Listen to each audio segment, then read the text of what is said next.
Hare Krishna, Krishna Krishna, Hare Hare, Hare Ram, Ram Ram, Hare Hare. Thank you all.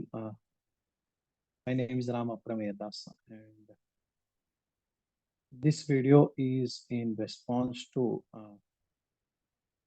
one recent video on the name demigods used by Srila Prabhupada in his books, the founder Acharya of ISKCON, especially the Bhagavad Gita as it is by Mr. Nityananda Mishra.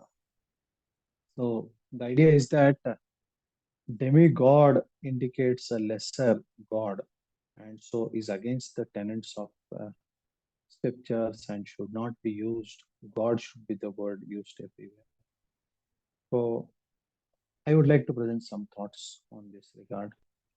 Mm, Prabhupada has used in Bhagavad Gita as it is many times the word demigods, and Mishra ji presented certain other authors from different backgrounds, including one from Gaudiya Vaishnava background also, who have not used the same words. For example, Satyanarayana Das has used the word God instead of demigods. And there are others from other sampradayas who have also similarly used. Then he also presented the English dictionary meaning from Monier Williams, from Oxford, where what does exactly demigod mean? Now, based on all this, he the author presents that he's not comfortable with the use of the word demigods. Basically, one background I will give before we understand that this is a translation exercise, translation from Sanskrit to English, and it will be subjective. And subjective in terms of the sampradaya that people adhere to, the choice of words. And under these circumstances, can dictionary be considered an absolute authority is the first question. Here, dictionaries like Monier Williams have been referred, and they are written particularly from an English point of view. Oxford has, at least Monier Williams has a connection with Sanskrit, whereas Oxford doesn't have any connection with Sanskrit. It's a pure English dictionary. So under those circumstances, can Oxford itself be used as a reference for a Sanskrit to English translation work? These are some questions which will be coming up in this exercise. And second thing is the authority of the Acharya who is translating. Krishna says in Bhagavad Gita as it is, Tadvidhi pranipatena pariprashnena sevaya upadekshanti te jnanam jnaninas tattvadarshina. Just try to learn the truth by approaching the spiritual master, inquire from him submissively, and render service to him. The self-realized soul can impart knowledge unto you because he has seen the truth. Tad vidhi, for those who feel that this is a translation of Bhagavad Gita as it is English translation and you may not feel so comfortable. Tad vidhi pranipatena pariprashnena sevaya, all tritiya vibhaktis. Tad vidhi upadekshanti te jnanam jnaninaha tattvadarshiyah upadekshanti. One who is a jnani, one who is a tattvadarshi, upadekshanti te jnanam. They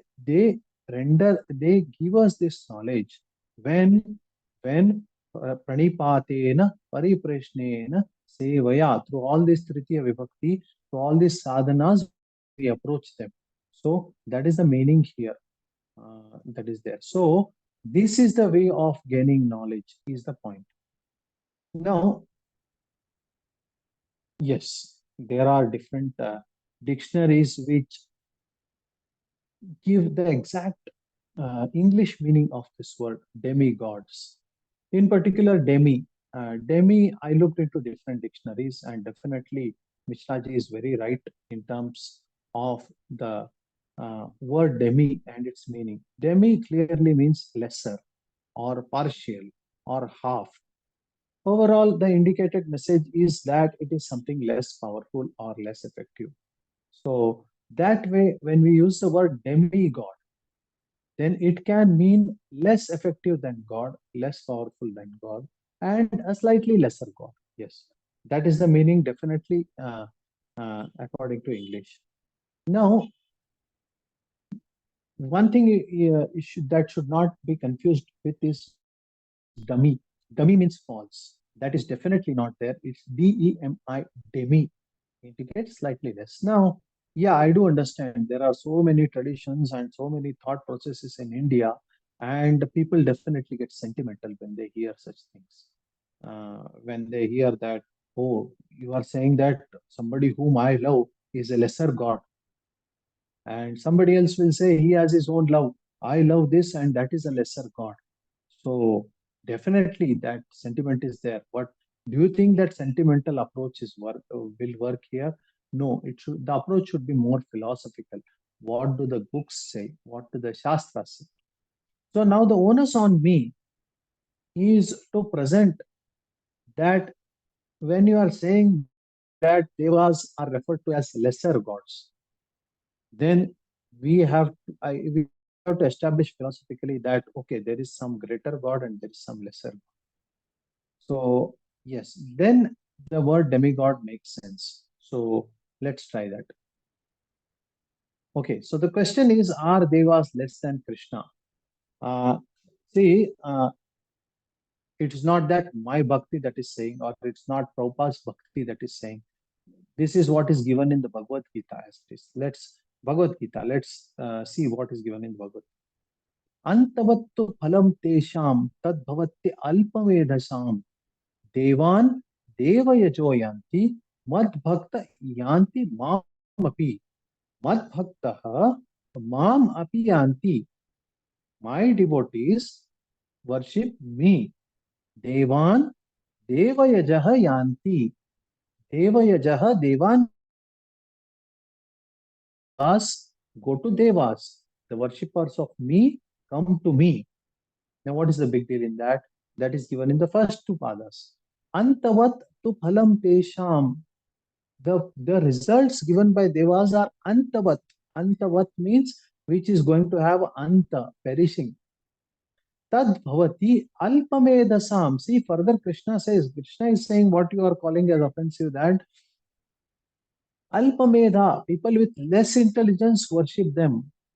Why people with less intelligence? Because those who worship devas go to devas. Those who worship me come to me. Krishna is clearly making a difference between devas and himself. He further says in Bhagavad Gita 7.20, Kama isteste ritadhyana prapadyante anya devata tam tam niyamastaya prakritya swaya. Kamaihi taihi taihi ritadhyanaha, whose knowledge is stolen by kama, lust. Ritadhyana, jnana knowledge is stolen by kamaha. Prapadyante anya devata, they worship other devatas. Tam tam niyamam asthaya, according to faith, they develop their own niyamas. And they worship Prakrita Niyamastaya, according to their own Prakriti they worship. And it's quite clear in Indian context. There are some people who worship Devas in a very sattvic way, with a nice fresh fruits. And there are people who worship in a different way by engaging in bali, offering animals, and there are also deities for which certain other things. It is based on their natures. They worship the deities, the devas. Now, question is, if that is the case, if God has discriminated, and if there is a discrimination, then why Vedas advocate such worship? Everyone could have been given the same worship, right? No, there is a reason for that. Kankshata karmanam siddhim yajanta iva devata क्षिप्रम ही मानुषे लोके सिद्धिर्भवति कर्मजा. Kangshatah karmanah siddhim yajanta iya devata. These devatas are worshipped for akanksha, karma, for our own desires. I want a bungalow. I want to get married. I want to have a lot of money. This is what people go to temples for, right? It's like a kirana shop. You go to a kirana shop and make a big list. Give me rice, give me dal, give me sabji, give me roti, this, give me a big list. And then you pay money and you come back. Similarly, you go to temple, give me wife, give me children, give me money, give me bungalow, and then you pay some coconuts and come back. So This is condemned by Krishna. He says such people go to the devatas just for the satisfaction of their temporary things. Okay. Sahayatne praja sruštva purovacho prajapati anena prasavishyadvam esa vistvoshta kamaduk. They are meant for that. Krishna has created them, God has created them, or they are present for this purpose. For what purpose? Sahayajna praja sruštva purovacho prajapati. Along with yajna, they are all created. Why? Anena prasavishyadvam esha stvaištva kamaduk. For satisfying all your desires, they are created. So any desire you have, you can go to them and ask, pray to them, they will make you happy. But what is the use of that happiness? It is antavattu phalam tesham. That is one day going to destroy. You have a big bungalow. Either the bungalow is going to be destroyed or you in the bungalow will get destroyed. And you have to be born somewhere else once again. This is the temporary thing which the Bhagavad Gita advocates. Sarvo Upanishado Gavo Dogda Gopalanandana Partha Vatsa Sudhir Bhokta Dugdam Gitamritam Mahad. Bhagavad Gita is a graduate study.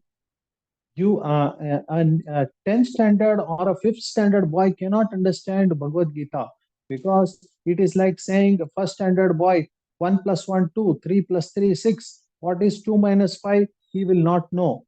A graduate, whereas if you go to a mathematics graduate and ask 2 minus 5, he will say, yeah, it is minus 2.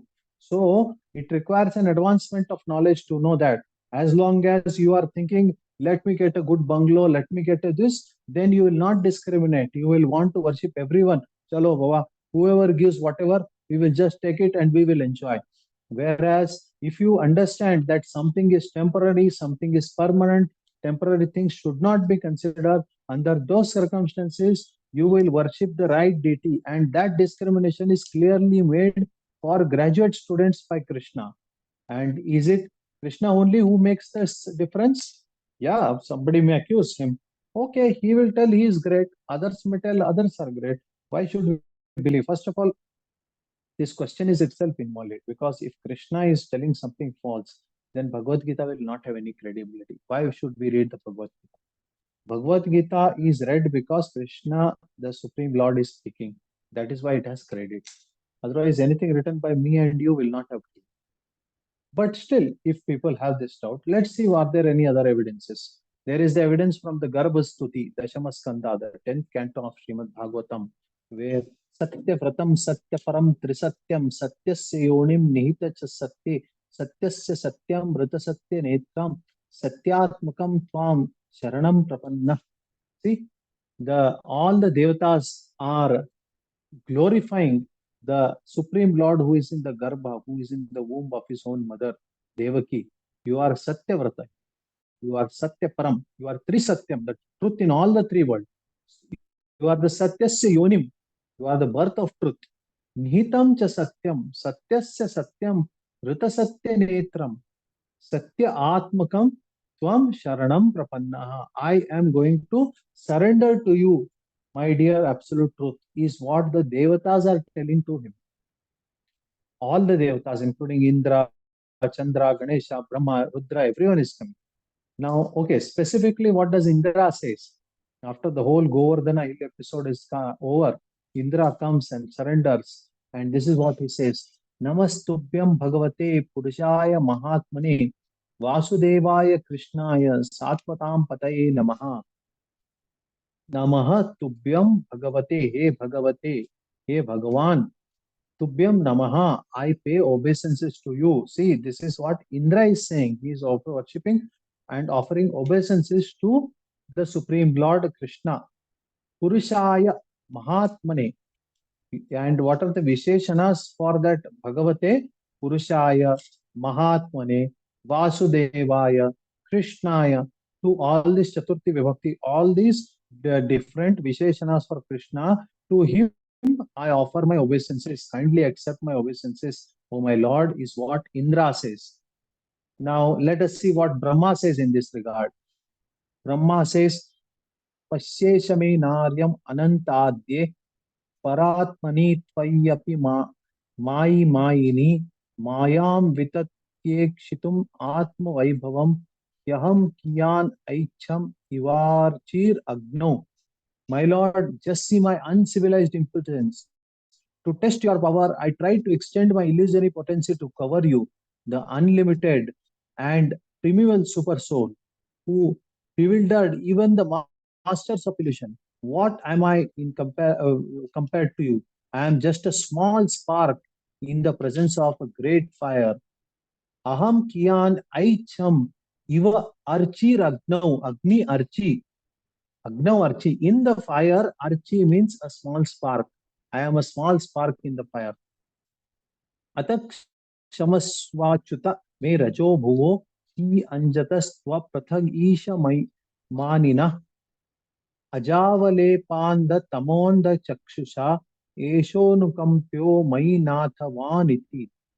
Therefore, Nathavan, O infallible Lord, excuse my offenses. I have taken birth in the maid of passion and therefore simply foolish. Rajo Bhavo, presuming myself a controller independent of your lordships. My eyes are blinded by darkness of ignorance, which cause me to think I of myself as the unborn creator of this universe. But please consider that I am your servant and therefore worthy of your compassion. My Nathavan iti, you are my master and I am your servant, is what Brahma says. Okay, what does Shiva say in the Chaturtha Skanda, Rudra Gita? Sri Rudra Uvacha, Jitam Tatmana Vidavarya Swastaye Swastir Astume, Bhavataradhasa Radham, Sarvasva Atmane Namaha. Atmane Namaha. I offer you obeisances, O my Lord. I do namaskara to you. You are the most exalted. Since you are always auspicious, Shiva is auspicious. And the Parama Shiva always auspicious. This is what Shiva says. This is what Rudra says. That Parama Shiva is Krishna, Supreme Lord Narayana. So I wish that you be auspicious to me. You be Shiva to me, is what Shiva is praying to Supreme Lord Krishna. Murdena Nadidutena Shiva Shivo Bhoot. Ashiva becomes Shiva.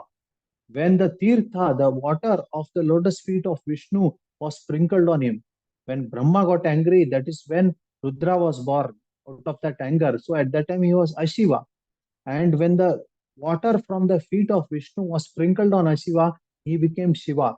This is what is said. And what is the same Shiva say? What does the same Rudra say? Aradhananam sarvesham Vishnur Aradhanam param tasmat parataram devi tadiyanam samacharam. So Lord Shiva told Goddess Durga, although Vedas recommend worship of demigods, worship of Vishnu is topmost.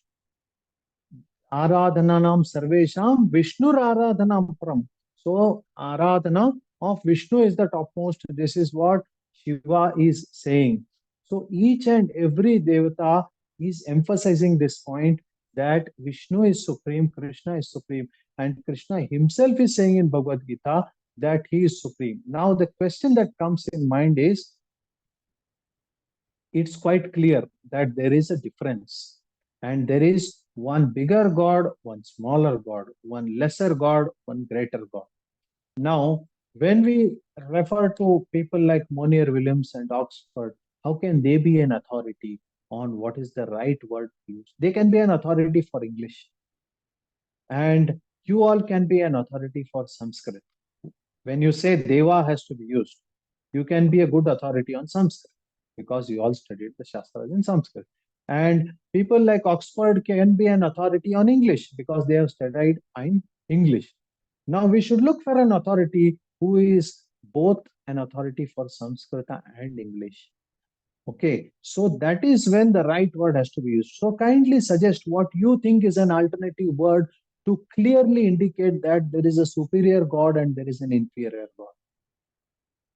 It's not that all are equal. The Shastras don't support everyone to be equal. Shastras clearly say there is one superior and one lesser superior. And it's the same personality themselves who agree that there is somebody superior and there is somebody inferior.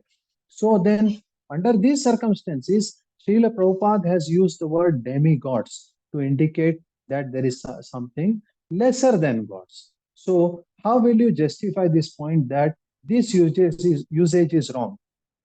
Are you considering the authorities of Oxford, who is neither an authority on Shastras? Uh, they are the procedure to know Shastras we discussed earlier. Tat vidhi pranipatena pariprashnena sevaya upadekshanti de jnanam jnaninas tattvadarshina. Knowledge has to be known from tattvadarshis. So tattvadarshis are the right authority to gain knowledge. And Oxford is not a tattvadarshi. So how can he be the right authority to decide about the word demigod?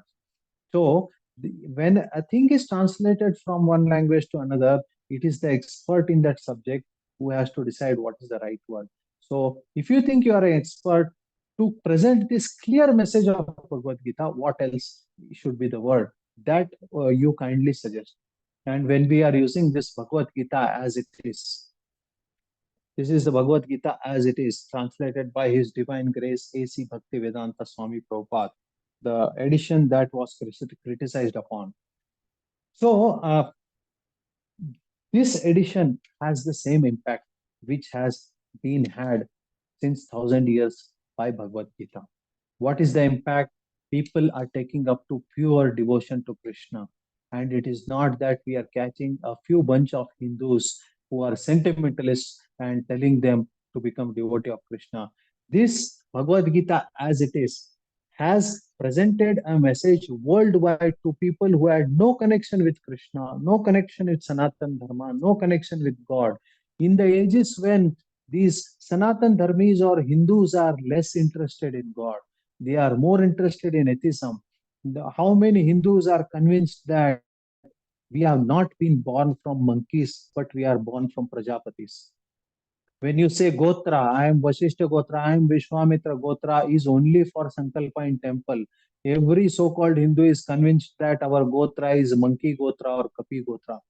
Under these circumstances, A.C. Bhaktivedanta Swami Prabhupada has all over the world travels and convinced thousands of people that we are from Prajapatis and not from monkeys. And Supreme Prajapati Narayana is the cause. And there are millions of people who have dedicated their lives for preaching this message. They have dedicated their lives towards the Sanatan Dharma. And who are they? The people who had no connection at all with Krishna Bhakti, no connection at all with Sanatana Dharma. In the days when this word demigod, if it is really defective, if the Bhagavad Gita as it is, the words used here were really defective, it would not cause this impact that has been caused. The fact that this strong impact has been caused by Bhagavad Gita as it is clearly indicates the potency in this message. And I would request the critics of this book to kindly present a similar impact where millions of people take up to Sanatana Dharma and really change their lives, make their lives happy. Then it would make some sense. Then we can start questioning the validity of Bhagavad Gita as it is. These were some thoughts which I would like to share in this regard, and I invite people for more discussions. Thank you.